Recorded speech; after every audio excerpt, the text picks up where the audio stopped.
quelle belle voiture. Comment ça rend bien. Ciao. Waouh. Il te gêne pas trop le micro, c'est bon? Non, pas du tout. J'ai l'impression d'avoir un oui. truc qui me gêne dans la gorge là. Et ça va pas frotter avec le son? Ça va? J'ai pas entendu. Oui. Bon, bonjour tout le monde. Cette main tendue. Tu me sers toujours la main gauche. Hein. Bah oui, parce que j'ai la caméra. Quelle poigne. J'aimerais pas être ton copain. Hein. Alors, aujourd'hui, on présente pas un petit bolide, on présente pas une GTI, on présente pas une Abarth, on présente pas ça. Aujourd'hui, on présente encore mieux. On présente quoi? On présente La 107 de Kiki.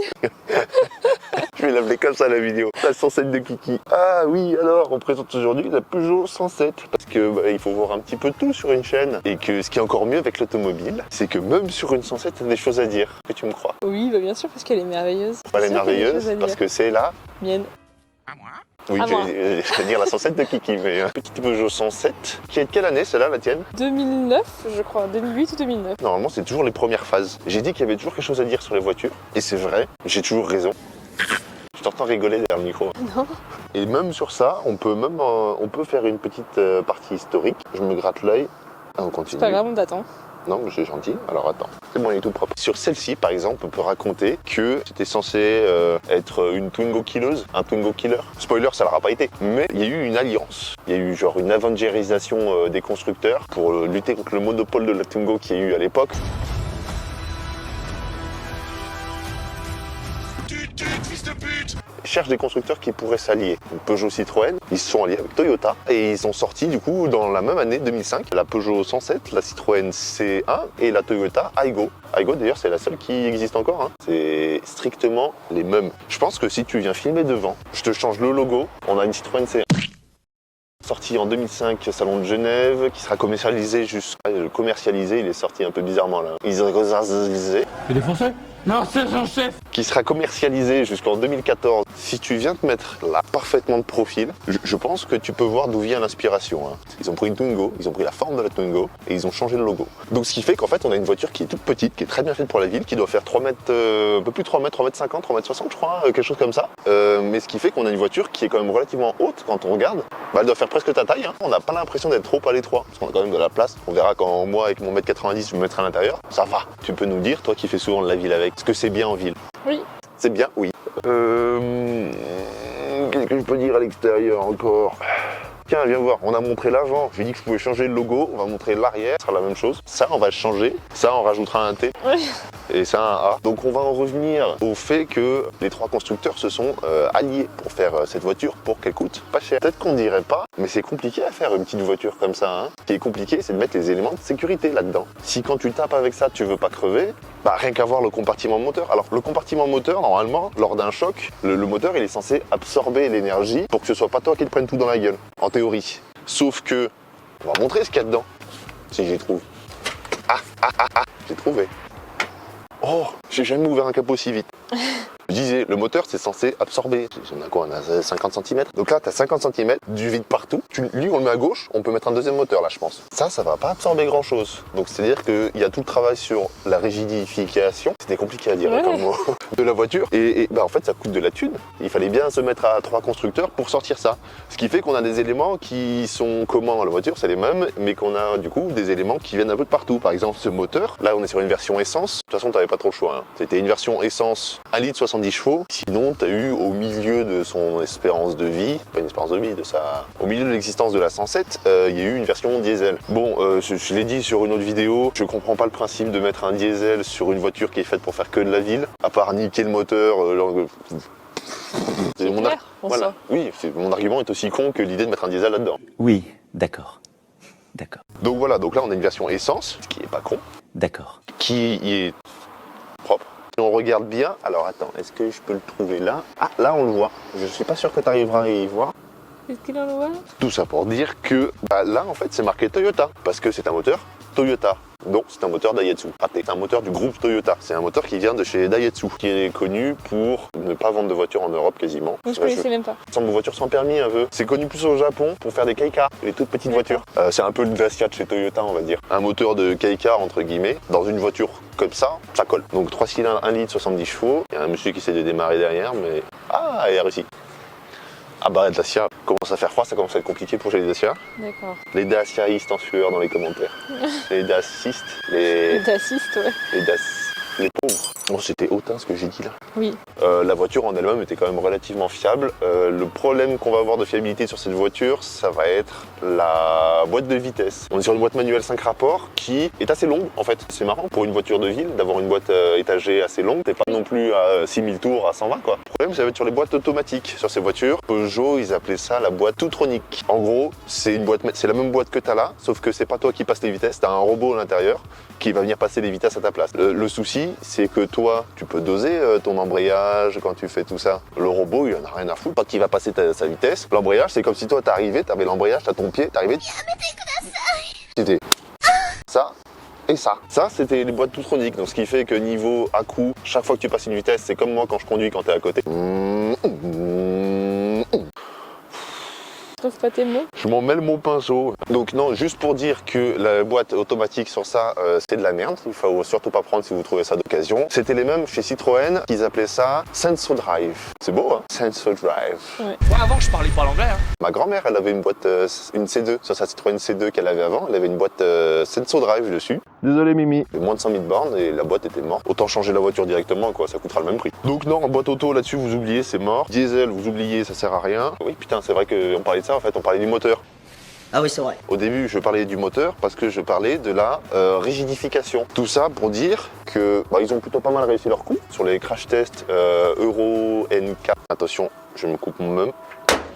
Oh, le bruit que ça fait. Pour la taille du capot, c'est quand même relativement lourd. Hein. Norme de crash test et trucs comme ça, elle a eu en 2012 sur les derniers qu'ils ont fait, c'était 3 étoiles sur 5. Donc c'est pas déconnant. Pour un pot de yaourt comme ça, j'ai pas dit que c'était bien. T'as quand même une chance de survie, ce que je veux dire, tu vois. Je dis pas que tu finiras pas en fauteuil, je dirai pas que tu n'iras pas un petit filet de balle sur le restant de ta vie, mais tu seras vivant, presque. De comparaison, c'est le Jeep Compass, le gros là, qui est pas beau. En 2012, il avait 2 étoiles sur 5. Ah, quand même. Bon, en même temps, tu lances un gravier contre un mur et tu t'es mis à lancer une brique, le gravier a moins de chances de s'éclater contre le mur que la brique. D'accord. Mais, dire que ce truc-là fait quand même mieux qu'un Jeep Compass qui devait coûter à l'époque peut-être 30-40 000 euros. Quand tu vois que ça, en neuf, à l'époque, ça valait 8 500. Ils s'en sont pas trop mal sortis, moi, je trouve. Attends, je regarde mes notes. Et son but, c'était de faire une voiture qui était pas chère, donc... Ah oui, ça, c'est pour ça. Ils ont fait des L'alliance part de économies, ça. Je peux en parler de ça, sur les alliances improbables. Une alliance incongrue. Eh ben, pendant que je suis en train de lire mes notes, n'hésitez pas à aller vous abonner dans les commentaires. Allez vous abonner dans les commentaires, ça va être compliqué là ce que je dis. Hein. N'hésitez pas à vous abonner, n'hésitez pas à aller nous suivre sur les réseaux. Sur Instagram, peut-être qu'au bout d'un mois, je posterai ma première photo.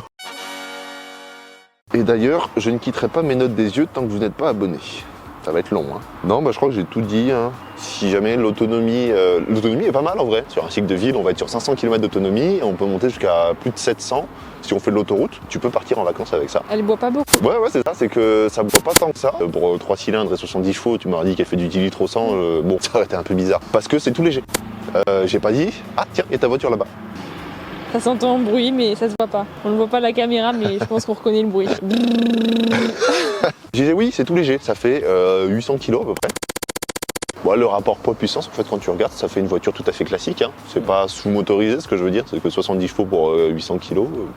Si on fait x2, ça fait 140 chevaux pour 1 tonne 6. Donc tu regardes un Tiguan, c'est ça. Hein. C'est pas déconnant. Est-ce que tu as quelque chose à rajouter?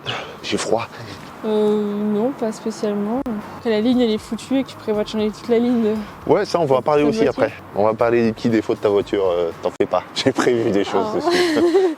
On n'a pas monté le coffre, mais c'est vrai que je pense qu'il est plein, donc en fait, on va rien voir. Est-ce que ça se voit qu'on a un chien? Oh oui, oh.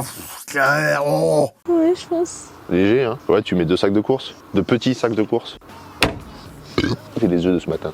J'ai de la place quand même, mine de rien. Bon, je suis reculé au maximum. T'es quand même pas trop serré au niveau des jambes, ça va. Bon, par contre, tu mets personne derrière moi, là. C'est vrai que tu as un modèle 5 C'est un portes. petit peu T'as un modèle de luxe. serré. Oui, oui. On n'a pas dit, mais ça existait en 3 et en 5 portes. Ça reste très rudimentaire, hein, on va dire. Tu as ton compteur de vitesse. T'as quoi de marqué là déjà? Du coup, t'as une jauge d'essence qui est pas en aiguille. J'ai pas grand chose à dire sur ça. L'intérieur est très très plastique. Ah si, tu peux montrer. Tu as la version luxe. Cette chose-là, cette espèce d'antenne de testicules qui dépasse, eh ben, c'est d'option, il me semble, le contour. Il me semble aussi, oui. Donc voilà, tu as l'option contour de vitesse. Incroyable. On voit que les trois constructeurs ont vraiment fait maximum d'économies sur l'intérieur. Hein. Ils ont inauguré du coup ces super sièges qui sont en un seul morceau, plastique de partout. On a des rappels de carrosserie à l'intérieur vendus comme quoi ça permet de mettre de la couleur, mais c'est juste que c'est pour économiser du plastique. Hein. La vitre arrière, sur le coffre, c'est que du verre. Les contours noirs ne servent à rien. C'est pas des renforts, c'est rien du tout. C'est juste de la peinture qui a été foutue dessus pour qu'ils puissent y accrocher ça sans que ce soit trop moche. Putain, à chaque fois que je ferme, j'ai l'impression que le truc va me péter entre les doigts. Qui économise partout, ça veut dire qu'on a aussi un seul feu anti-brouillard à l'arrière, un seul essuie-glace à l'avant, un seul volant, un seul levier de vitesse, un seul frein à main. Stop it. Où est-ce qu'ils ont pu faire des économies encore? C'est pour les fenêtres. Alors, oui, mais estime-toi heureuse parce que sur la version 3 portes, tu peux pas les ouvrir la tête à l'arrière. Pourquoi, je sais pas. Tu peux que sur la version 5 portes. On va conduire? Bah ouais. Au niveau intérieur, bah c'est en bon état. Je veux pas sortir. Là, la nana s'était bien occupée de ses sièges, mais... Alors, c'est bien occupé de ses sièges. De le reste de la voiture, on va dire que c'était un peu approximatif. J'étais pas là quand tu l'as acheté. J'en voudrais. Hein. T'as pas acheté ta première voiture avec moi. Quand tu m'as montré la voiture, on a vu quelques petits défauts. Est-ce qu'on parle de l'état de tes disques? Alors, pour donner une idée avec des gens, je pense que si tu mettais les disques sur une platine avec un diamant, ça faisait un vinyle tellement ils étaient usés. Ce qui tient, entre guillemets, ton échappement et ton châssis. À l'arrière, c'est un fil de fer qui est enroulé comme ça. Le seul endroit où j'ai vu ça, moi, c'est quand Amixem a fait le 4L Trophy qui devait rattacher sa ligne d'échappement dans le désert. C'est un bout de caoutchouc, ça coûte rien, ça coûte 2 € sur le Autodoc ou ce que tu veux. Et vous voir que c'est un placement de produit. Ah d'ailleurs, on n'est pas sponsorisé par Lidl. Hein. Donc si jamais Lidl, vous passez par là, une sponsor ou une OP, il n'y a pas de souci. Hein.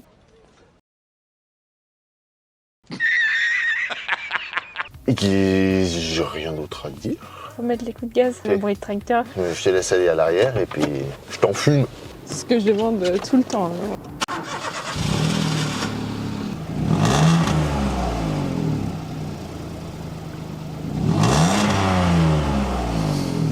Ça tremble tellement ce petit 3 cylindres, ça tremble dans tous les sens, ça me tue de rire. Donc ça aide bien quand ça sera changé cette ligne. J'aime beaucoup ton rétroviseur. Ça fait, on dirait qu'il y a le filtre comme dans MW2 à l'époque. On le voit pas trop, non. Ça fait comme toutes les nervures et les veines qu'il y avait quand tu te faisais niquer ta mère. On va déjà beaucoup trop vite. Waouh, quel bruit, quelle sonorité. Bah, c'est un pot de yaourt classique, hein. Ça se conduit. Bah, c'est niveau position camionnette, comme on disait un peu dans la barre. C'est qu'on est très haut sur la route. Le volant, il est un peu incliné vers l'avant et j'ai pas l'impression d'être dans une toute petite voiture comme ça. L'impression d'être dans un Kangoo. Alors, vu qu'on est très haut sur la route par rapport à la taille de la voiture, l'impression de vitesse est pas du tout là. Là, j'étais km/h. On va le muter parce que je crois que j'ai pas trop le droit d'être... Non, en plus on a vu sur la vidéo que c'était 70. J'étais un peu plus de 70, mais dans la limite de l'acceptabilité par les forces de la marée chaussée. Et j'avais pas du tout l'impression d'être à 130. Pour lutter contre les chauffards de la route, policiers et gendarmes sont sur tous les fronts. Et j'avais pas du tout l'impression de vitesse en fait. C'est marrant, c'est piégeux entre guillemets, oui et non, parce que pour arriver à une vitesse comme ça, il faut quand même un certain temps. Non, mais ça s'entend surtout la vitesse, donc voilà, on va te tromper. Hein. C'est vrai que le contour du coup n'est pas très utile. C'est une voiture qui se conduit à l'oreille. Alors qui regarde un 0 à 100 sur une 107? Mais si jamais tu t'intéresses à ça, il est annoncé à 14 secondes je crois. Bon après au niveau conduite, est-ce qu'il y a énormément de choses à dire? Non, non, non. Je suis pas sûr. Hein. Niveau suspension, par contre, je ne sais pas si c'est parce que c'est des vieilles suspensions qui sont complètement rincées et qui sont complètement molles. Bah, là, on a pris un Dodan qui faisait la moitié de la hauteur de la voiture. Bah, ça passe bien. Hein. Oui. Je suis pas mal au cul. Non, c'est bien. Pour une voiture qui est faite pour la ville, c'est cool du coup, parce que oui. Y a un peu de Dodan en ville. Mais ouais, du coup, pour une voiture qui est faite pour la ville, qui a été créée pour la ville, bah, le contrat il est rempli. Bon, niveau finition, niveau tout ça, c'est du plastique, c'est un peu de la merde. Hein. C'est une voiture pour un permis, quoi. Ouais, oui, comme voiture Gaulle, un peu spécial comme Gaulle, quoi. Moi, ce que j'aimerais beaucoup, ça serait modifier un truc comme ça. Tu fais un truc rallye avec ça, c'est génial. J'ai rien d'autre à dire. Qu'il y a un frein à main, ça, j'aime bien ça. Bah, ça a beau être une petite voiture, la sortie est quand même vachement plus digne. Oh, le bruit que ça a fait. Tu vas pas casser ma voiture, quand même. D'accord. Bon, on l'a dit hein, que c'était plastique de partout de toute façon, hein, donc bon. Ah, j'ai sali ma... Comment je l'ai sali là? Ah, peut-être en mettant sur le capot. Enfin, en mettant sur le capot. Qu'est-ce qu'on a à dire? Bah, c'est une bonne voiture d'occasion pour commencer. Est-ce que c'est une bonne alternative à la Twingo? Oui et non. Ça fait bien le même travail que la Twingo, je dirais. Mais c'est moins drôle. Qu'est-ce que t'en penses, toi? D'accord, merci. Moi, je trouve plus jolie. Alors, c'est vrai qu'une Twingo 2, c'est pas drôle. Une Twingo 1, c'est drôle, mais une Twingo 2... Ah, c'est vrai que du coup... Celle qu'a ma soeur, non? Ouais, ta soeur, elle a la Twingo 2, ouais. Il y a une bouille qui est plus... Elle est plus mignonne, on va dire. Il y a une bouille, tu vois, c'est un peu rond à l'avant, c'est rond un peu partout, t'as des petites... Ma soeur, elle a payé pareil, par contre, elle a pas la clim, elle a pas les 5 portes. Les prix d'occasion, ça peut varier. Tu l'as acheté combien, celle-là d'occasion, pour dire? Ça doit être 3000 €, je pense. Pour faire des petits trajets, pour faire de la ville, le contrat est rempli. Voilà. On commence à avoir l'habitude maintenant. Si tu as apprécié perdre ton temps devant cette vidéo, si tu as apprécié voir Madame baver devant sa voiture, la 107 de Kiki, si tu as passé un bon moment, n'hésite pas à t'abonner, n'hésite pas le petit abonnement, le petit like, les petits réseaux, Un petit commentaire. le petit commentaire Qui fait toujours plaisir. qui fait toujours plaisir. Merci d'avoir suivi cette vidéo, merci aux gens qui s'abonnent et on vous dit à bientôt, on vous fait des bisous et puis voilà, Bisous. tchuss.